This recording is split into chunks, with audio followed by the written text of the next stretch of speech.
Dobrodošli u Amfiteatar. Nedavno je u našem gradu boravio čuveni meksički producent Gaston Pavlović, sa kojim smo razgovarali o mnogim filmovima na kojima je radio sa poznatim rediteljima i glumcima poput Martina Scorsesea, Al Pacina, Roberta De Nira, ali smo razgovarali i o njegovom paštrovskom porijeklu.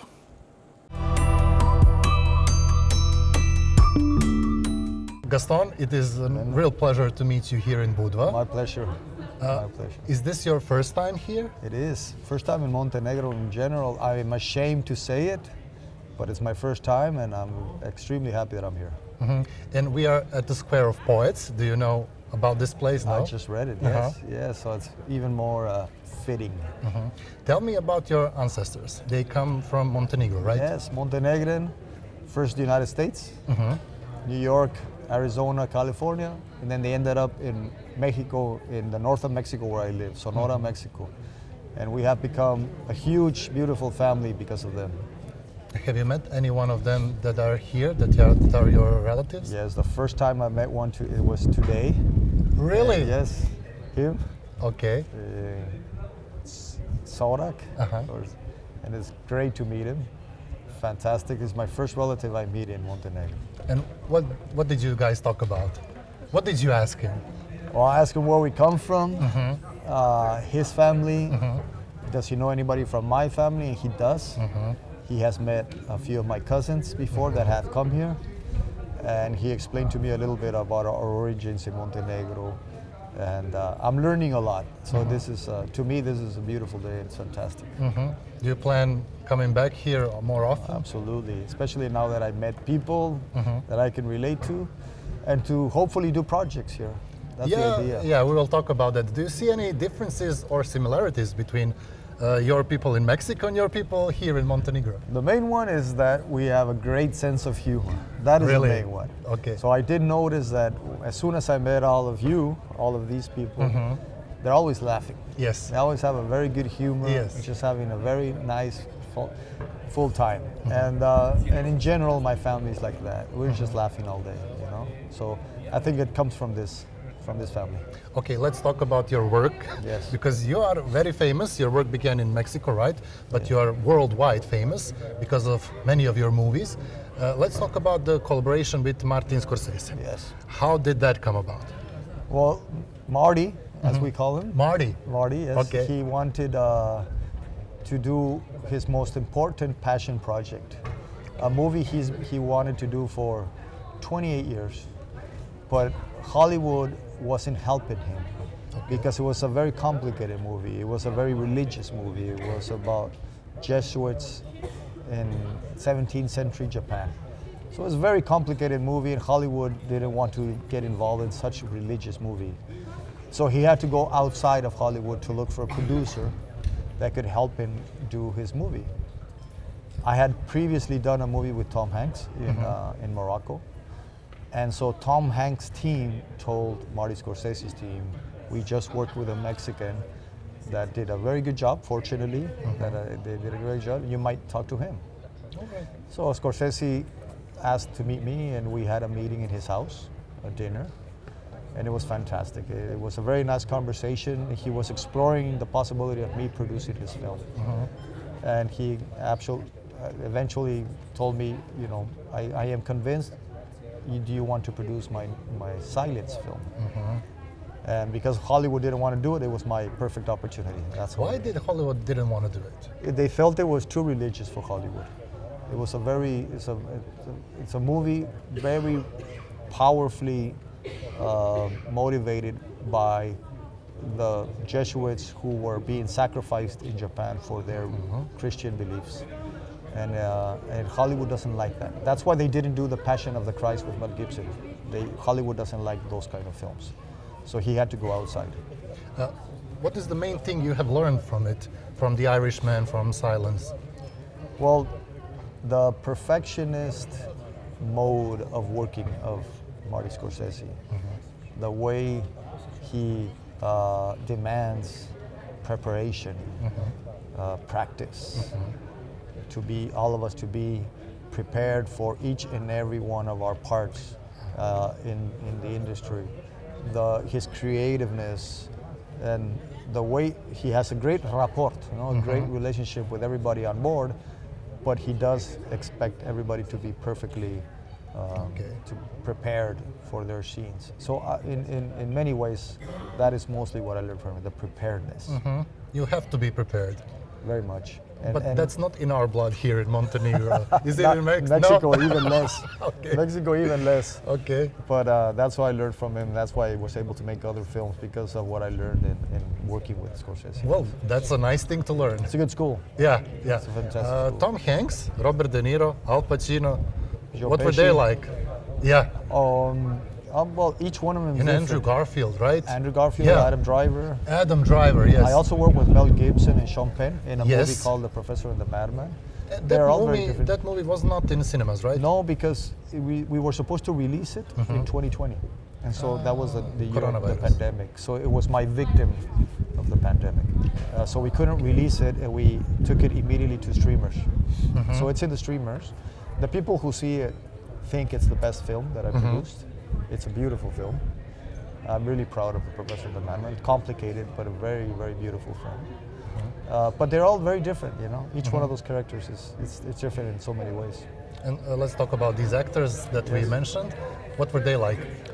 Especially Robert De Niro and Al Pacino. Bob De Niro is very calm. Bob. Are you like Bob? Hey, Bob? Not at first. Okay. But when I started working with him, he asked me to call him Bob. Really? Yes. And like Marty, he asked me to call him Marty.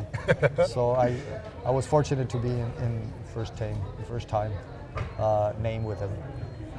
De Niro is very calm, very serious, like in his movies, Yes. He likes to ask you very human questions, and he's very serene.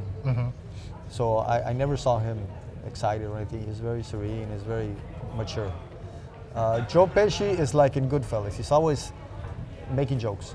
He's always laughing. He's got great energy, so he made us laugh a lot. Al Pacino is the artist. Really? He's the artist. Yeah, he looks like it. He loves theater. He loves to be dramatized. He loves. He's a passion of theater, So he likes to be much more dramatic, and so he's more the artist of the group. Yeah. Okay. So it's very great. Tom Hanks is an extraordinary gentleman, fantastic gentleman. He's just motivating everybody for the movie, and just perfect. He's a great guy. Do you still believe nowadays that you can change reality or lives or influence someone with movies?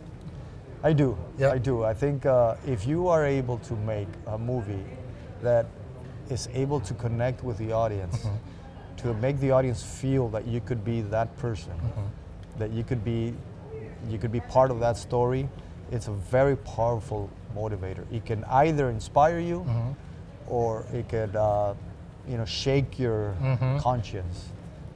So the movie and the storytelling is still a very powerful instrument. Can it change minds or society actually?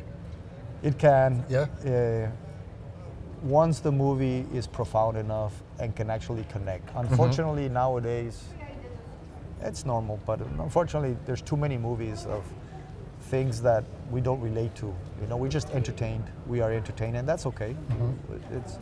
It's okay to be entertained by a movie. Yes. But I think movie making done the right way can really change your mentality. It could open up your eyes to new realities. It could motivate you to do something that you didn't think you could do.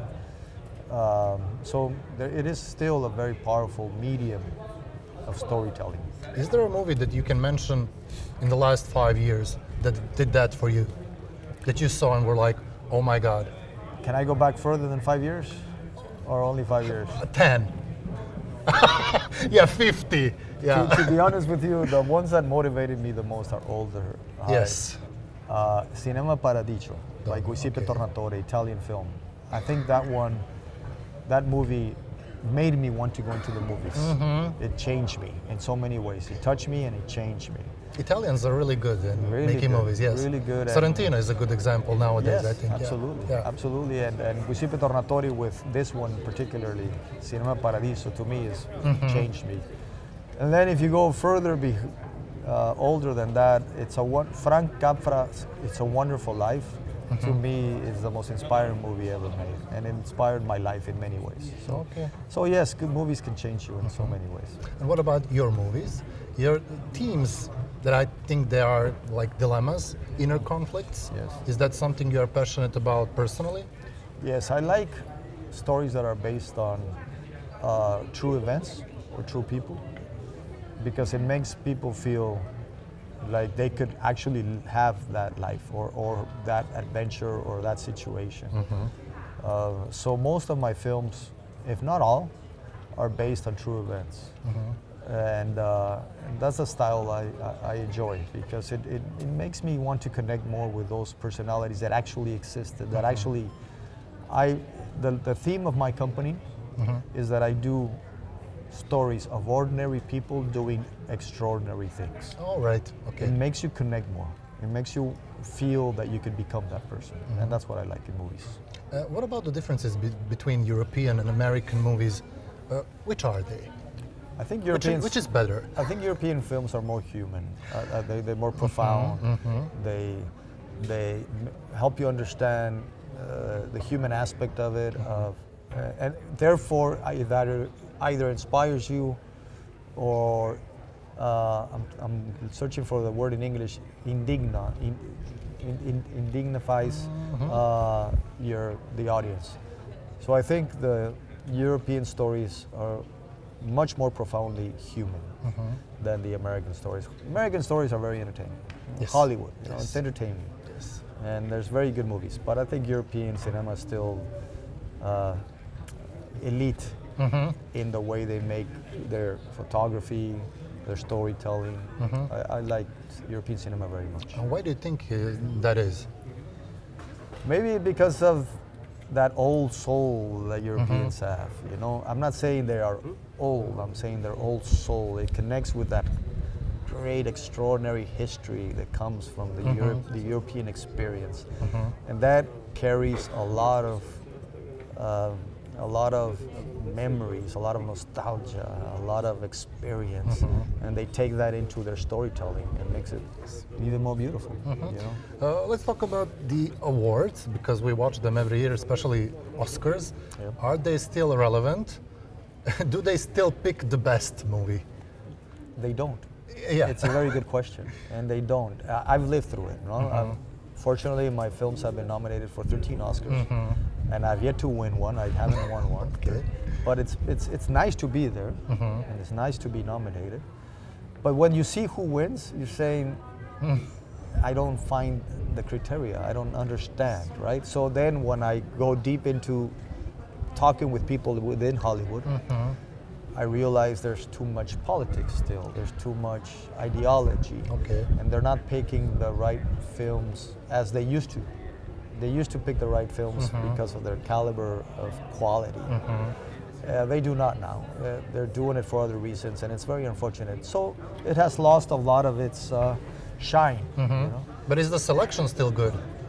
You can find a good movie there. Of course, Yes. there's still a few. They have to, because otherwise people will revolt. You know, how Yeah. can you not choose Yes. such movies? It would not make sense to actually make give sense. award. Yes, yes. But Hollywood has received a lot of pressure because of this decision making. So the little by little, we feel that they're starting to make better decisions. But for the last 10 years or so, they made some very questionable decisions. Yeah, but there were actually some good movies. I think I liked Call Me by Your Name. Yes. Yes, It that became was- very famous. Yeah. Yeah, but it didn't win Oscar. It adapted screenplay, I think. It got an award, yes. It was filmed here, right? In Europe, It was in Italy, yes. Italy, Yes. Yes, I mean, a lot of films, you question why they were not considered more or won more. Yes. It's still very political, as they say, but I Like think Barbie, right? For example. Did anyone like that movie? There's a lot of people that got entertained by it. It's, you know, you either like it or are entertained by it. I think there's a different criteria. Okay, there's nice music, but Yeah, exactly. So that's what I mean. It's very clouded criteria of how they're making their decisions. However, because of the pressure, little by little, Hollywood is opening up a little bit more.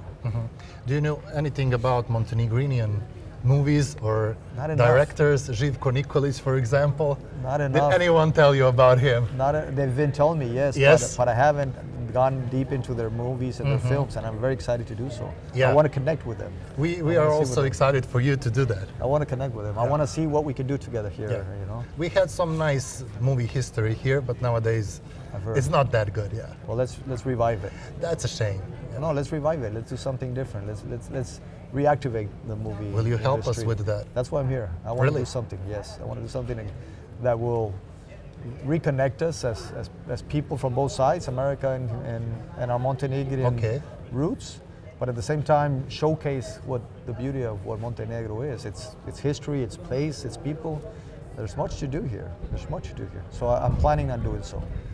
Will you tell us one thing so that we know something? What are your future plans here or in the world? I have several productions in the process. I'm hoping that at least one of them we can bring here and film here. I will be talking to a lot of important people tomorrow within the government and things like that to discuss this. And I do have an idea that I will hopefully eventually discuss it with you and everybody here about doing something that will generate some sort of very selective festival that we can do here, international. Film festival. Yes. But very international, but very selective. So I do have an idea that I will start discussing with my meetings here tomorrow. Will it be here in Budve, the festival? I hope so. Oh, nice. I hope so. That's the idea. Let's see what happens. What will you be doing the other days here while you're here? Enjoying. Yeah? Just enjoying. Did you swim?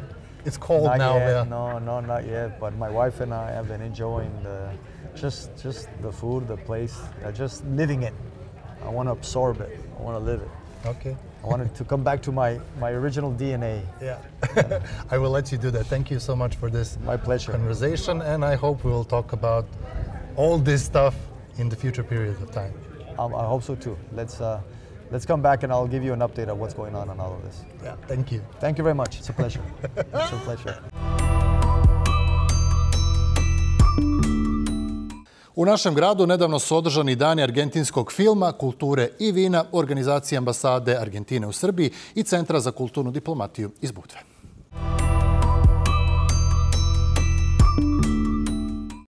Kako su saopštili organizatori, cilj manifestacije je bio približavanje bogate argentinske kulture crnogorskoj publici kroz kombinaciju filmske umjetnosti i prezentacije nacionalnih proizvoda. Na samom početku prisutnima se obratila direktorica radiotelevizije Budve Iva Pavlović, koja je kazala zašto je dobro da se jedna ovakva manifestacija održava u Budvi.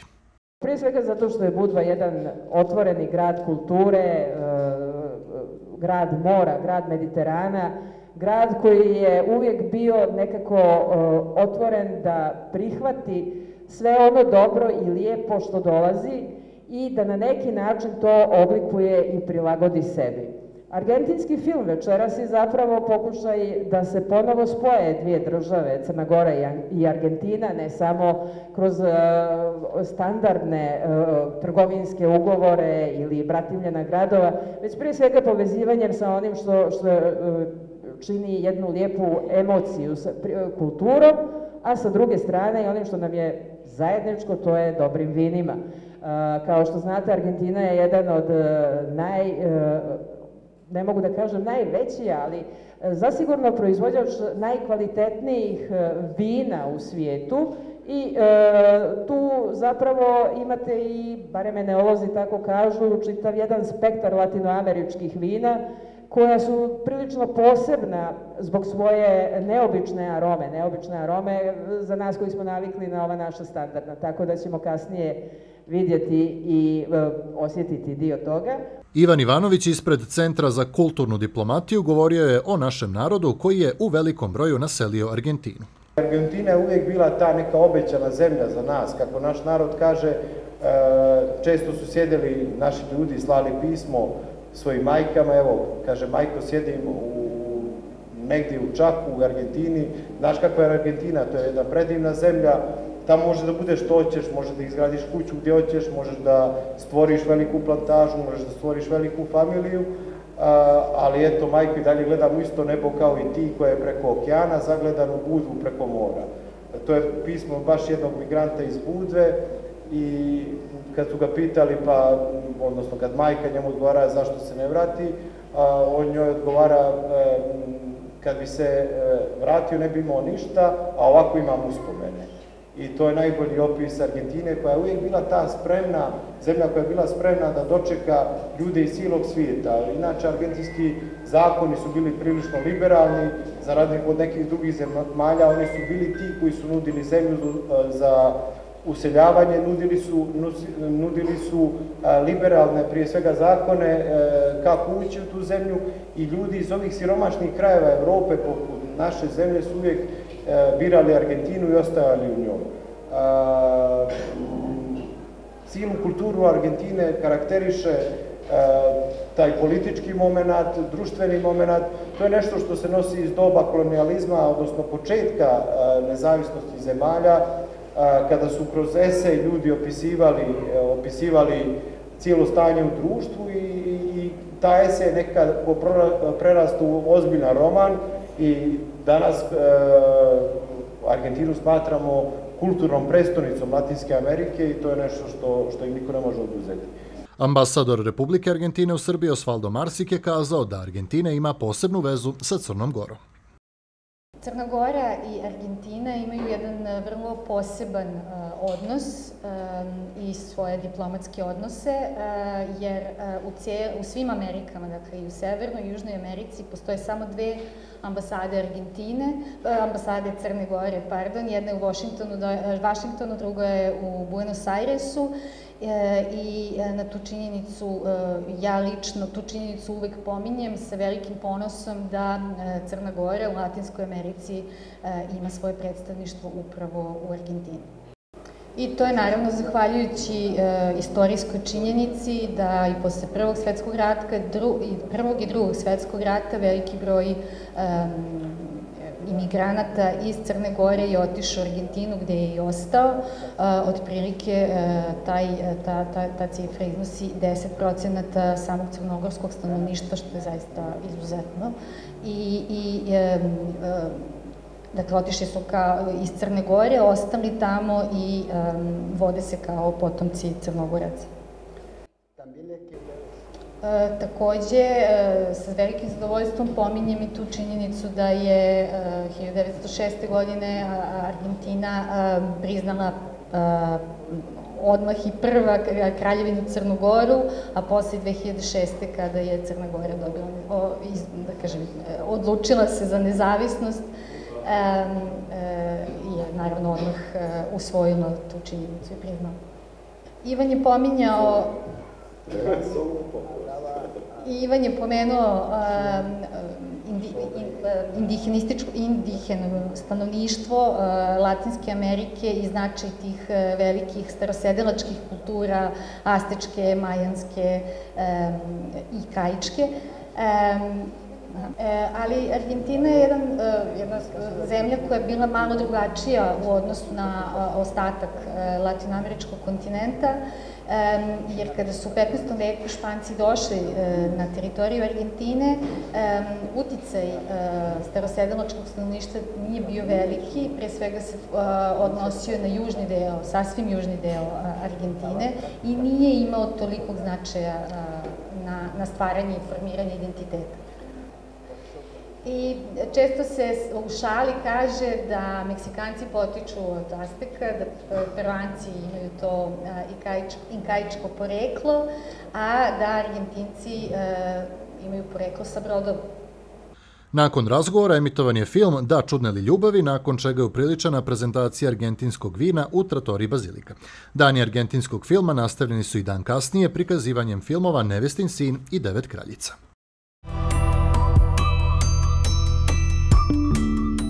Toliko u ovom amfiteatru, vidimo se narednog četvrtka u Amfiteatru specijal.